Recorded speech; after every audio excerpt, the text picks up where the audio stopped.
জয় গুরু, জয় গুরু, জয় গুরু। ॐ मूकं करोति वाचालं पङ्गुं लङ्घयते गिरिं यत्कृपातमहं वन्दे परमानन्दमाधवम्। ॐ ईश्वरो गुरुरात्मेति मूर्तिभेदविभागिने व्योमवद्व्याप्तदेहाय दक्षिणामूर्तये नमः। जय गुरु, जय गुरु, जय गुरु। आज संघ दिवस उपस्थित হয়েছি রাস্তা শ্রী নিগমানন্দ সংঘে। আজ হচ্ছে দোল পূর্ণিমা। সেই দোল পূর্ণিমার সংঘ দিবসন দিচ্ছেন কলকাতা শ্যামনগর নিবাসী যারা কেষ্টপুরের সন্নিকট শ্রী দেবতনু মুখার্জি এবং তার ধর্মপত্নী শ্রীমতী রিয়া মুখার্জি, তার সন্তানের কল্যাণ কামনায় যাতে তার হৃদয় মন্ত্রাণ আত্মপ্রগত হয় ভগবানের গুরুর আশীর্বাদে, সেই জন্য এই কলকাতা থেকে এত দূর ছুটে আসছেন এই রাষ্ট্রগ্রামে গুরুদেবের ধামে সংঘ দিবসন দেওয়ার জন্য, যাতে তাদের জীবনে সে গুরুদেবের আশীর্বাদ তাদের প্রেমের রং হৃদয়ে লেগে যায়। সেই দুঃখের মলিনতার জন্মান্তরের যে অন্যান্য ধূসর সবকিছু কালিমা দূরীভূত হয়ে গিয়ে দিব্য আধ্যাত্মিক রঙে হৃদয় মন প্রাণ লেগে ওঠে, সেটাই উদ্দেশ্য। যাই হোক, শ্রী ঠাকুর মহারাজের রাতুল শ্রীচরণ কমলে প্রণাম জানাই। এই সংঘ মন্দির যিনি প্রতিষ্ঠা করেছেন, এখানে জন্মস্থান শ্রীমৎস্বামী বিবেকানন্দ সরস্বতী মহারাজ, ওনারই করকমলে এই সংঘ মন্দির তৈরি হয়েছে। তোনার চরণে প্রণাম জানিয়ে উপস্থিত শ্রী ঠাকুর মহারাজের ভক্ত শিষ্যবৃন্দ সকলকে জানাই আমার আন্তরিক জয় গুরু সম্ভাষণ। আজ অতি শুভ দিন, অতি আনন্দের দিন। পুরো ভারতবর্ষ এবং বিশ্বব্যাপী বিভিন্ন দেশে এই হোলি দোল পূর্ণিমাতে সব হৃদয় মন প্রাণ তুলে উঠেছে রঙে রেঙে যাওয়ার জন্য। হোলি হোলি মানে ইংলিশের থেকে HOLY, হোলি মানে হচ্ছে পবিত্র।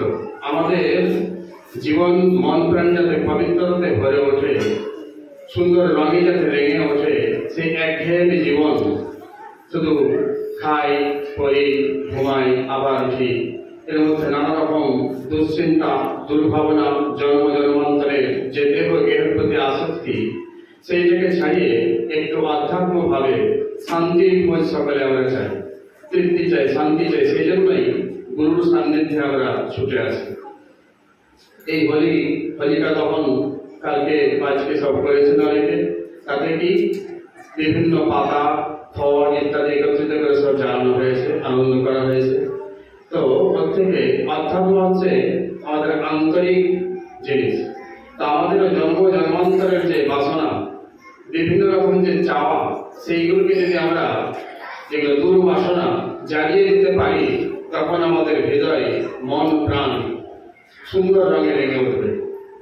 কিন্তু সেই যদি জ্বালাতে না পারি, বিভিন্ন কারোর সাথে দেশ বিদ্বেষ ভাব, পূর্বে কি হয়েছে সব কিছুকে ছেড়ে দিয়ে যদি ভগবানের ভাবে ভাবিত হয়ে থাকতে পারি, সেইগুলোকে যদি জ্বালিয়ে দিতে পারি, তখন তার সেই ঠাকুর মহারাজ বলছেন তোদের হৃদয় যদি সুস্থ হয় সেখানে আমি বসবো।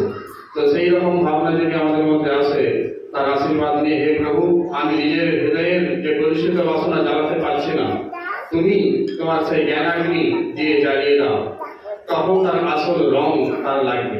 এই বাহ্যিক রং, আবির, বিভিন্ন গোলাল ইত্যাদি লাগানো হচ্ছে, সাবান দিলে উঠে গেল, কিন্তু জ্ঞানের মধ্যে বলছে কি এমন রং দেওয়া হয়েছে খুবই যাতে শত জন্মে ধুতে থাকে তাতেও বুঝবে না। সে রং কিরকম? সে মীরার লেগেছিল, প্রহ্লাদের লেগেছিল, ঠাকুর নিগমানন্দের লেগেছিল, যে নলিনীকান্তের থেকে নিগমানন্দ হলেন। কোথায় রং লাগালেন? তার গুরু মামা খেপা, তার গুরু সচ্চিদানন্দ পরমহংস, তার গুরু ছিলেন সুনীল দাসজি এবং তার গুরু গৌরী মা। ওনাদের কাছে যখন পৌঁছলেন সাধারণ নলিনীকান্ত, সেই অধ্যাত্ম রং প্রেমের রঙে, তন্ত্রের রঙে, জ্ঞানের রঙে, যোগের রঙে লেগে গিয়ে সেই নলিনীকান্ত থেকে দীপ্ত নিগমানন্দে রূপান্তরিত হল।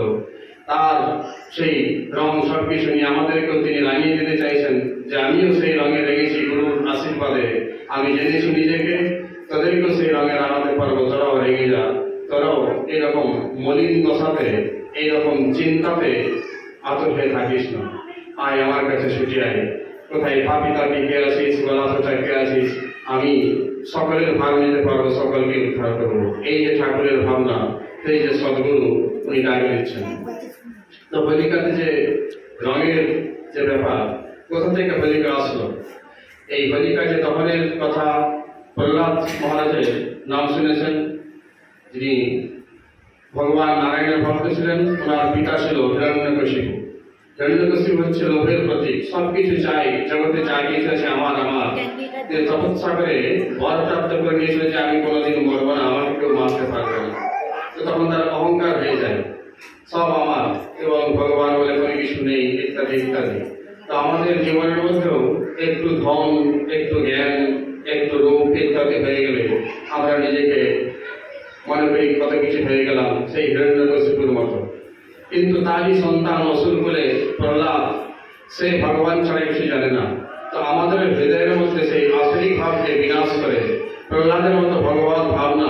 আজকে যে ঠাকুর মহারাজের অভয় বাড়িতে পাঠ হলো, যে ঠাকুর বলেছেন যে সবকিছু আমার উপর সঁপে দে, আমি গুরু, তাহলে ব্যস্তদের সব হয়ে যাবে। সেই সমর্পণের ভাবনা যদি আমাদের মধ্যে এসে যায়, তখন হৃদয়ে মন প্রাণ রেগে যাবে। যেমন ভগবান শ্রীকৃষ্ণ বাঁশরি বাজাচ্ছেন, সে বাঁশরির মধ্যে যে চিত্র আছে সে হাতে তুলে নিয়ে বাজাচ্ছেন। কেন? তো আমাদের শরীরের মধ্যে 9টা চিত্র আছে। ভগবান তখনই বাজাবেন যখন শূন্য বাঁশির মতো হয়ে যাবে আমাদের পুরো মন প্রাণ। তিনি যেমন করকমলে তুলে নিয়েছেন, আমাদেরকেও তুলে নেবেন। গিরিগোবর্ধন ধারণ করেছেন, সেরকম আমাদের জীবনের সম্পূর্ণ ভার তিনি নেওয়ার জন্য, ধারণ করার জন্য রেডি আছেন গুরু গোবিন্দ। কিন্তু আমরা বলছি না, ছাড়বো না। যে ছেড়ে ছাড়তে পেরেছে সেই মহাপুরুষ, সেই সদ্গুরু, তার জীবনের ভার ভগবান জগৎগুরু সদ্গুরু উঠিয়ে নেন, তখন তার হৃদয় মন প্রাণ রেগে যায়। সে কোথায় থাকলো, সে বৃন্দাবনে থাকলো কি রাস্তায় থাকলো কি গাছতলায় থাকলো, কিছু যায় আসে না। সে এমন সেই প্রেমে যে রাঙাতে পেরেছে, সেই জানে কিরকম এই জগৎ, আধ্যাত্ম জগৎ। সেই প্রহ্লাদ সেইভাবে ভগবানের প্রতি সমর্পিত হয়ে তার হৃদয় মন প্রাণ রাঙিয়ে দিয়েছিল বলে শত বাধা তার জীবনে আসছে, কিন্তু বাধার মধ্যে একটা বিন্দু লাগালে কি হয়? রাধা। লাদিনী শক্তি হয়ে তার কোনো কিছু এতটুকু বিপদটাই বরং সম্পদ হয়ে গিয়ে ভগবান এসেছেন। তো এইটাই হচ্ছে সন্দেশ আজকের দিনে, যে আমাদের পূর্ব জন্মান্তরের যে বাসনা, হে প্রভু, হে গুরুদেব, তোমার চরণে আজকে এসেছি। আজকে হচ্ছে বিভিন্ন শিবরাত্রি, কিছুদিন আগে গেল, আজকে দোল পূর্ণিমা উৎসব, এগুলো কিসের জন্য? আমাদের যে উৎসব, ভগবান যে পরব্রহ্ম গুরু, যে হয়েছে মহাজনৈন গতঃ সপন্থা ধর্মস্য তত্ত্ব নিহিতম গুহায়াম মহাজনৈন গতঃ সপন্থা। মহাজনকে যিনি এই অধ্যাত্ম পথ যারা দেখিয়েছেন, তো সেই ধর্মের যে নিগুড় তত্ত্ব, সেই দিকে এগিয়ে যেতে হবে আমাদের, সেই তত্ত্বের দিকে। তাহলে তখন আমাদের যে জন্মান্তরের যে ভাবনা, সেই কালিমা, সেই যে বাসনা, সেইগুলো তখন জ্বালাতে পারলে গুরুর কৃপাতে, তবে আমাদের হৃদয়ের মন প্রাণ জেগে উঠবে, যেমন ঠাকুর মহারাজের হয়েছিল। এবং ঠাকুরের যে বই লিখেছেন, যোগীগুরু, জ্ঞানীগুরু, তান্ত্রিকগুরু, প্রেমিকগুরু, এইসব পড়ে অনেকের মন প্রাণ বুদ্ধি জেগে উঠেছিল, রেগে উঠেছিল। যেমন চিদানন্দ মহারাজ আর অন্যান্য অনেক ভক্ত ঠাকুরের কাছে ছুটে এসেছিলেন শুধু এই যোগীগুরু বই পড়ে। এতই ভালো লেগে গেছে, কারণ এমনই রঙ মধ্যে উনি দেখেছেন ঠাকুর, ওইটা পড়ে তার মন প্রাণ বুঝতে পেরেছে এইটাই আমাদের জীবনের সবকিছু নয়। এই দেহ দেহের মধ্যে আসক্তি, খেলাম করলাম শুলাম, এটা একদিন মৃত্যু অবশ্যম্ভাবী, অবশ্যমেব ভক্তব্যম কৃতম ব্রহ্ম শুভাশুভম। প্রত্যেককেই তার কর্মফল ভোগ করে চলে যেতে হবে লিমিট সময়ের মধ্যে। কিন্তু কি জন্য আসা? সে আসল কাজ যদি আমরা না পাই, সবকিছু থাকবে, তার মধ্য দিয়েও কিছু করতে হবে। সেই ঋষিদের মতো, সেই ঋষিরা একাধিক বিবাহিত ছিলেন অনেকে, যাজ্ঞবল্কের 2 স্ত্রী, আরো অনেকের কয়েকজন স্ত্রী, কিন্তু সেই ঋষি যুগের ভাবনা ঠাকুর তুলে ধরেছেন, দেখাচ্ছেন তারাও বিবাহিত ছিলেন, সংসার করেছেন, কিন্তু সার বস্তুকে ধরে হৃদয়কে রাঙিয়েছিলেন। সেই জন্য আমাদের আজকে সেই ঋষিদের গোত্র, সেই অনুসারে আমাদেরকে সেই জীবনের পথ চালিত করতে হবে। শুধু টাকা টাকা টাকা টাকা করতে থাকে, টাকাকে উল্টা করলে কি হবে? কাটা। জীবনের সবকিছু কাটা চলে যাবে। একবার দিয়ে শূন্য লাগালে যেমন কোনো দাম নেই, শুধু টাকা টাকা করতে থাকলে কোনো কিছু দাম থাকবে না, কাটা যাবে। টাকার প্রয়োজনীয়তা আছে, কিন্তু সেইটাকে কোথায় লাগাতে হবে, কিভাবে উপার্জন করতে হবে, সেই সব কিছু এই অধ্যাত্মের মধ্যে আছে, আমাদের শাস্ত্রের মধ্যে আছে। সেইভাবে গুরুর কাছে শিক্ষা নিয়ে নিজেকে যদি সেইভাবে গড়ে তুলতে পারা যায়, তাহলে ভগবান যেমন সেই বাঁশুরিকে হাতে ধরে নিয়ে বাজাচ্ছেন, তার অধরামৃত পান করাচ্ছেন, সেরকম ভক্তকেও তিনি তার জীবনের সবকিছু ভার তুলে নেন।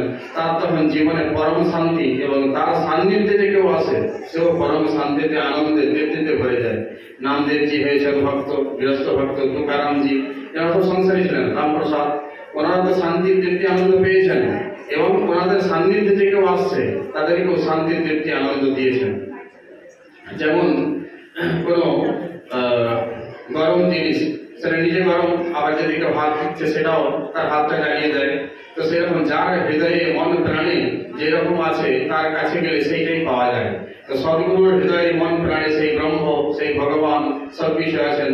সেরকম কোনো ভক্তের সান্নিধ্য যেটা আমরা লাভ করি। আজকে যে সৎসঙ্গে উপস্থিত হয়েছি, এখানে উপস্থিত হয়ে আজকে প্রার্থনা করবো, হে প্রভু, জন্ম জন্মান্তর বহু জন্ম বেকার গিয়েছে, এই জন্মের এতগুলো দিন চলে গিয়েছে, কিছু হলো না। আজ থেকে আমি প্রতিজ্ঞা নিচ্ছি, একটা দিন যেন আমার কোনো খারাপ ভাবে না যায়, তোমার চিন্তায়, তোমার নাম গুণগানে যাই, এইটুকু আশীর্বাদ করো। আমি অসমর্থ আমার এই মন প্রাণ এবং এই ইন্দ্রিয়কে তোমার দিকে লাগানোর জন্য, কিন্তু তুমি আমাকে সেরকম দিব্য প্রেরণা দিয়ে, দিব্য ভাবনা দিয়ে আমাকে তৈরি করে নিয়ে যে আমি তোমার হতে পারি। হে ঠাকুর, হে গুরু মহারাজ, আমাকে করে নাও।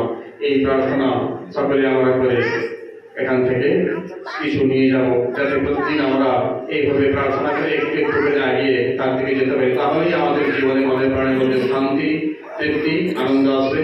হরি ওম তৎসৎ। প্রহ্লাদ মহারাজের মতো আমাদেরও সেই আনন্দ, আল্লাহকে হৃদয়ে মন প্রাণ ভরে উঠবে। আমরাও সকলে রণ্ডকশিপু হব না, প্রহ্লাদ মহারাজের মতো ভক্তে হতে চাইব, ভগবানের যে প্রিয়। জয় গুরু, জয় গুরু, জয় গুরু। ঠাকুর মহারাজের রাত্রি চরণ প্রণাম। সকলকে জয় গুরু সম্ভাষণ। হরি ওম।